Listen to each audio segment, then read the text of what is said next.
মা আপনার কথায় কার কইতাম আপনার কই লাভ হইব কি কই কি হইব আপনার কই তো কোনো লাভ নাই আজ তো লাভ হয় না তো কই যা কই তা শুনি থাম ব্যাস কারোর কিছু কনো না কিছু না এই যে আপনার ছোট হুদকের কথা কই এই তোর এই সংসারের মধ্যে কি করে দিন কিচ্ছু তুই এই সংসারের লাই তোর গরান করে দিছি এই গরান নাড়াতে করে না 3 লাখ টাকা গেছে এই সময় আমলে এই ঘরের মধ্যে তোর গরান ছাড়াই দিয়ে আইছি আর তুই আল্লাহ ভাটলো জাগা লই তোরে আগে রাস্তার লগে জাগান দিতাম এখন তোর রাস্তার লগে জাগান দিলে একখান দোকান করতে পারিম আই বেকার মানুষ কি করি খাইম তোরা তো রুজি কামাই করস বিদেশি দেশ থাস খাটিয়ে রস এখন তো এই চোখের শরমটা নাই যে গরান আর বাই করে দিয়েছে এই চোখের শরমটাও বুঝি নাই আপনার হতে কেমনি কইতাম কারে কইতাম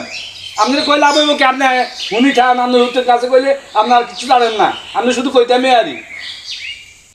হিগারে তো দিয়ে দিছি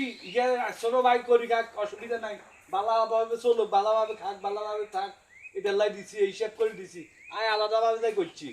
রাস্তা লগে লাগাই গদুর আগে চাইছি এটা কি আর অন্যায় হয়েছে না এটা তো তোর অন্যায় তো হিগাই গেনের মধ্যে আবার যাই বাঘ বইয়া কিনলে 3 ভাগ করে কিনলে হিয়ানো যায় মাঝে তো আর দিয়ে দিছে ছোট ভাগ কিনলে হিয়ানো যায় 3 ভাগ করে জায়গার মধ্যে আমরা দুইয়ের কথা গেলে জিজ্ঞাইয়েন আর কিছু কথা জান না আচ্ছা